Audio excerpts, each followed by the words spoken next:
Eu saúdo a todos na paz do Senhor Jesus.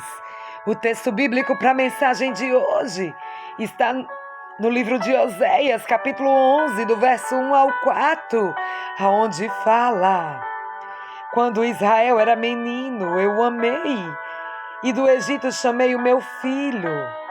Quanto mais eu os chamava, tanto mais se iam da minha presença. Sacrificavam a Balaíns e queimavam incenso às imagens de escultura. Todavia eu ensinei a andar Efraim. Tomei-os nos braços, mas não atinaram que eu os curava. Atraíam-o com cordas humanas e com laços de amor. E fui para ele como quem alivia o jugo de sobre as suas queixas. E me inclinei para dar-lhe de comer. Oséias 11, do verso 1 ao 4. Sabe, meu amado ouvinte, este é um clamor desesperado de um pai que faz tudo para ajudar o seu filho, mas evidentemente o filho não tem muito interesse em ser ajudado. Este é um grito de desespero de um pai que se sente impotente diante da inércia do filho. Quanto mais eu o chamava, ele diz, tanto mais se iam da minha presença. Sabe, meu querido ouvinte, em hebraico, Oséias quer dizer salvação. E em grego, ele tem a mesma raiz da palavra Jesus. Assim, quando o profeta diz, eu sou Oséias, ele está dizendo, eu sou a salvação. Ou, sou Jesus. Sabe, o livro de Oséias, na realidade, contém um compêndio de amor maravilhoso do Senhor Jesus pela raça humana. A mensagem que destaca é que Jesus acredita no ser humano. A história que o profeta apresenta é misteriosa e incompreensível para alguns. Alguns estudiosos da Bíblia acham que a história que se narra no livro não é literal e se trata de uma alegoria, um simbolismo. Porque pensam que Deus nunca poderia pedir a um profeta que tomasse uma atitude semelhante. O que foi que Deus pediu a Oséias? Vamos revisar essa história. Sabe, o profeta, ele tinha aproximadamente 30 anos de idade, quando Deus lhe ordena casar-se com uma prostituta. Veja o que está escrito em Oséias, no capítulo 1, no verso 2. Vai, toma uma mulher da prostituição. Em outras palavras, meu querido ouvinte, é como se estivesse dizendo, traze para a igreja, faze desfilar vestida de branco, dá-lhe o teu nome e declara publicamente que a ama, essa mulher. Mesmo com uma história negra e um passado vergonhoso. O que Jesus está querendo dizer aqui é que ele não teve vergonha de deixar o seu reino celeste. Sabe, descer a este mundo prostituído, colocar-nos um vestido branco da sua justiça, levar-nos à sua igreja e declarar diante do universo que nos ama. Ele não tem vergonha de dar-nos o seu nome, apesar de talvez um dia descermos às profundezas da miséria do pecado. Deixa eu dizer uma coisa para você. Eu quero que você imagine comigo quando Oséias chegou em casa para anunciar a seus pais que ia se casar. Sabe, eu fico imaginando tanta coisa, passa tanta coisa pela minha cabeça. Que pai não ficaria feliz quando um filho de 30 anos anuncia o seu casamento? Eu fico imaginando, se ele tivesse 15 anos aí, talvez ele se sentisse preocupado. Seria uma notícia preocupante, mas se o filho de 30 anos diz que está pretendendo se casar, isso seria uma grande notícia. Então você imagine o profeta dando a notícia para seus pais. Sabe, eu fico imaginando como eles ficariam felizes e seguramente perguntariam, e com quem é que vai se casar, meu filho? Quem é escolhida? é a filha de outro profeta? Imagine comigo. Quem é a filha? Quem é a escolhida? Você imagine, não deve ter sido fácil. Aí o pai vai e diz: é aquela menina na igreja, aquela que nasceu na igreja, cresceu na igreja, que toca tão bem, cozinha bem, aquela que está se formando. Porque se for ela, é uma grande garota. E você imagine Oséias, envergonhado, ter que dizer: não, não é essa.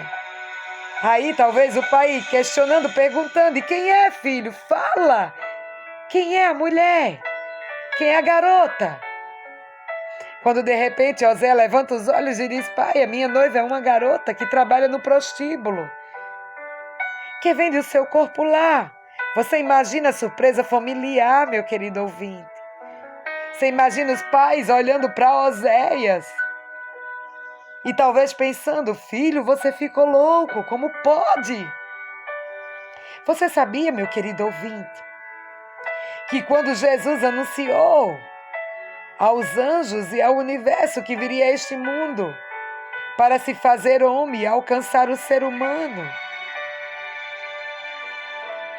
os anjos se ofereceram para vir a este mundo no lugar de Jesus. Disseram: tu não pode, se alguém tem que se sacrificar, a gente se sacrifica, mas tu não. E Jesus disse para os anjos: vocês são criaturas, não pode salvar outra criatura. A única pessoa que pode salvar o ser humano é aquele que os criou. É por isso que eu preciso ir. E Jesus não teve vergonha de entrar no prostíbulo desta terra, para libertar-nos a dignidade, levar-nos ao respeito próprio, os valores, para desenvolvermos o fruto, o futuro, para que ninguém mais vivesse, angustiado, desprezado,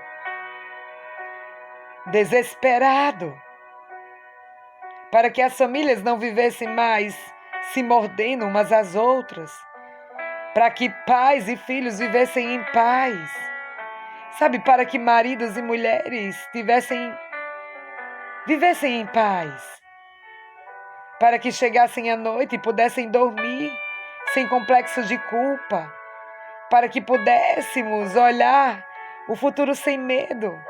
Jesus deixou tudo e veio a esta terra por isso, meu amado ouvinte. A história bíblica continua relatando que Oséias casou-se com a prostituta. O primeiro ano de casamento foi bom. Você imagine, sempre a lua de mel é maravilhosa. Lembra quando você conheceu a Jesus? Lembra o seu primeiro ano com Cristo? Como era exuberante, cheio de significado. Lembra como você cantava, participava das atividades da igreja? Lembra como você era feliz no primeiro ano, ao lado de Jesus? Agora você imagine, veio o primeiro filho. E neste ponto, a história bíblica torna-se uma tragédia, porque esta mulher deixou o profeta cuidando do filho e procurou um amante. E quando ela engravidou, o amante a jogou na rua e ficou abandonada, sem ter onde ir, sem ter onde pousar, nem o que comer. Mas Deus se apresenta ao profeta e diz: Oséias, levanta-te e toma de volta a tua mulher. Eu suponho que toda a vizinhança, você imagine, meu amado ouvinte, junto comigo, a vizinhança ria e caçoava do profeta. Vocês imaginam as brincadeiras pesadas que faziam com ele? Já pensaram o que as garotas que nasceram e cresceram na igreja, sem fazer nada de errado, falam do profeta? Imagine aí, tá vendo aí? Foi casar com uma prostituta, tendo tanta menina boa para escolher na igreja. Ele merece isso. E quando a mulher dele anda grávida na rua, sem ter onde dormir, sem ter o que comer, Imagine aí. Seguramente que o povo pensava: vamos ver se o profeta é tão bobo de receber essa mulher de volta. E o profeta, por ordem divina, recebe sua mulher. Sabe, eu fico imaginando as pessoas pensando, falando essas coisas a respeito dele. Mas seria até bom que a coisa acabasse por aqui. Mas o texto bíblico diz que nasceu o segundo filho e a mulher deixou as duas crianças aos cuidados do esposo e foi atrás de outro amante, engravidou pela terceira vez e também foi chutada depois de grávida. E agora vem Deus ao profeta e diz: levanta-te e recebe a tua mulher de volta. Sabe, eu fico imaginando o profeta, ele caindo de joelho diante de Deus e dizendo: Senhor, por favor, não faz isso comigo. Já te obedeci, mas não posso te obedecer mais. Eu estou passando vergonha, todo mundo ri de mim. Você imagina algo semelhante? Seguramente, quando o profeta andava pela rua, meu amado ouvinte, havia gente, sabe, moralista, sabe, que eu fico imaginando até cuspindo em Oséias, no rosto. Sabe o que Deus está querendo nos dizer?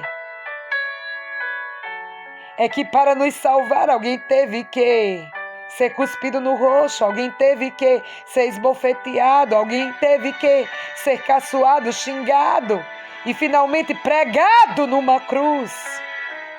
Sabe, meus queridos amigos, Deus ordena o profeta: vai e recebe essa mulher de volta. Por quê? É como se Deus estivesse dizendo: eu sou você e a mulher é o meu povo. Eu quero que você, como ministro, entenda como eu sofro quando os meus filhos, apesar de tudo, o que eu fiz por ele, volta-se outra vez atrás dos seus ídolos, para os seus caminhos antigos e sua vida passada. Quero que você sinta como dói amar sem ser amado, compreender sem ser compreendido. Quero que você saiba que o caminho da salvação do homem passa pela vergonha, é nutrido na dor e sublimado no sofrimento. O profeta recebe a sua esposa de volta e quando nasce o menino, coloca-lhe o nome em hebraico, Lo-Ami, que quer dizer: este filho não é meu, este filho não é meu, mas apesar disso, te amo. Meu amigo, cada vez que Jesus nos recebe de volta, chegamos a Ele trazendo muitas vezes as imagens de miséria que o pecado gravou em nosso inconsciente. Às vezes queremos trazer para a igreja de Deus filosofias estranhas, sabe? Maneira de vestir, de comportar-se, de ouvir música, enfim, manias pagãs de viver. Mas nem por isso Deus nos rejeita. Ele diz: esse filho não é meu, mas apesar disso, eu o amo. Essas maneiras de ser não é minha, mas eu o amo. Aqui há algo profundo e maravilhoso, a diferença que Deus faz entre o pecador e o pecado. Deus queria que, eu fico imaginando, que um dia os cristãos aprendessem a separar as duas coisas. Deus não suporta o pecado, Ele tem nojo do mal. Não pode transgredir com o pecado, mas Deus ama o pecador. A coisa mais linda que Deus tem nesse mundo é o ser humano. Sabe, meu querido, pode vir aos braços de Jesus, trazendo toda a miséria desta vida. Deus não aceita miséria, mas ama o pecador. Os seres humanos não sabem fazer essa separação. Se uma pessoa erra, vamos com tudo. Não em cima do pecado, em cima do pecador. E maltratamos e ferimos, o machucamos, confundimos o pecado com o pecador. Mas Em seu maravilhoso amor, Deus sabe separar as coisas. Sabe, você imagine um mendigo sujo durante dias, muitos dias e às vezes até meses. Se ele entra dentro de uma igreja, senta-se nos primeiros bancos da igreja, não sei quantos de nós sentiríamos incomodado com a presença daquele mendigo. Mas deixa eu dizer uma coisa. Deus iria se sentir feliz em ter aquela pessoa em seus braços. Mesmo muitas das vezes sem Deus aprovar o tipo de conduta daquela pessoa. Ele não vai estar de acordo com muita coisa que ele faz, mas Deus o ama. É isso que nós precisamos entender e aprender. Mesmo quando o homem cai, uma vez, 1000 vezes, 1 milhão de vezes, Deus não perde a esperança com o ser humano. Deus ama, acredita e espera. É justamente por isso, querido, que se você está vivendo um drama amarrado a sentimentos, pensamentos, hábitos, a vícios que não consegue vencer, quero que compreenda uma coisa. O Senhor Jesus deixou tudo para vir a este mundo de pecado porque ama você. Ele não está de acordo com o que você faz, mas Ele o ama. O filho pródigo chegou ao pai trazendo as suas roupas manchadas de esterco de porco, cabelo sujo, grandes unhas negras e sujas. Foi ao pai desse jeito. Sabe, o texto bíblico diz que o pai o abraçou e o beijou.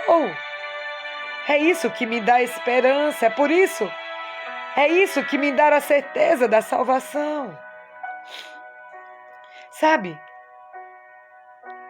venha Jesus, se decida por Jesus, Ele te ama. Ele te ama, meu querido. Ama você demais. Sabe, você é cheio de problemas, de falhas, de erros, de transgressões. Este filho não é meu, mas eu o amo. Sabe, esta vida que você está vivendo não é minha, a detesto, mas o Senhor diz, eu o amo. Isso não é maravilhoso, meu querido? A história de Oséias narra que depois do nascimento do terceiro filho, a mulher parte outra vez à procura dos amantes. Só que desta vez ela cai em mãos de um homem perverso que a coloca para trabalhar de novo no prostíbulo. Sabe, antes ela trabalhava para ela, mas agora o dinheiro que ganha é para o amante. Está muito pior. Sabem o que a Bíblia está querendo dizer? Que quando você conhece a Jesus e por algum motivo se afasta dele, você volta a ser 7 vezes pior do que era. Sua única garantia está em Cristo. Não se afaste dele nunca, não importa o que os homens façam. A despeito das dificuldades do caminho, nunca solte o braço poderoso de Jesus. Ele é a sua única garantia. Agora Deus se apresenta ao profeta e diz, levanta-te, resgata a tua mulher. Só que para resgatá-la, não basta entrar no prostíbulo e tirá-la, porque agora ela trabalha para outro, se entregou voluntariamente a outro. Oséias tem que comprá-la. Sabe, meu querido ouvinte, foi pago um alto preço. As suas mãos sangram e o suor cai e se cansa, mas finalmente consegue o dinheiro. Um dia as mãos do meu Senhor Jesus sangraram por mim no Getsêmani. Um dia o Senhor Jesus, suou sangue por você. Lá perto do poço de Jacó, um dia o Rei do Universo, que não se cansa nem se fadiga, assentou-se cansado da viagem. Tudo isso para salvar você. Deixa eu dizer uma coisa, com o dinheiro na mão, o profeta vai e paga. O amante libera a mulher e leva para casa e lhe devolve o nome. O profeta não lhe importa que todo mundo ria dele. Não lhe importa que todo mundo ache que ele é um bobo, um louco. Ele ama essa mulher. Ele é o clamor do livro de Oséias. Eu te amo mesmo que o universo todo ache que eu estou louco. Eu te amo. Acredito em você mesmo que todos digam que não adianta acreditar em você. Eu continuo esperando. Por isso me faço sangrar as mãos e pago o preço do seu pecado e o resgato. Agora veja o final feliz, quando a mulher chega aí em casa e vê as mãos ensanguentadas do marido, pergunta, por que as suas mãos sangram? E o profeta diz, tive que trabalhar, tive que fazer sangrar minhas mãos para pagar o preço da sua liberdade. E a mulher, que vez após vez traiu, aquela mulher que traiu várias vezes, vezes após vezes o deixou. Entende a monstruosidade da sua conduta, a perversidade do seu coração e cai de joelho e diz, eu não sabia que você me amava tanto. Eu nunca deixei. Eu nunca mais o deixarei. Ficarei a vida toda ao seu lado, serei uma serva por amor, serei uma escrava por amor. E se você vai ao último capítulo de Oséias, no verso 8, você vai encontrar a seguinte declaração, ó Efraim, que tenho eu com os ídolos. Oséias 14, verso 8, não quero mais saber nada deles. Finalmente, o amor maravilhoso de Jesus conquistou o coração de seu filho. Sabe, a expressão do pai no texto inicial é, eu ensinei a andar o meu filho. Sabe, eu fico imaginando, eu tenho uma filha e ainda lembro. Sabe, o dia que ela deu os primeiros passos, colocando um pezinho na frente do outro, quando de repente cai, mas nós saímos correndo para pegar ela, levantá-la e colocá-la para andar de novo. Nós damos um beijinho. Nós não vamos bater. Sabe? Nós temos que reanimá-la, abraçar e animá-la. Meu querido, você é o filho de Deus.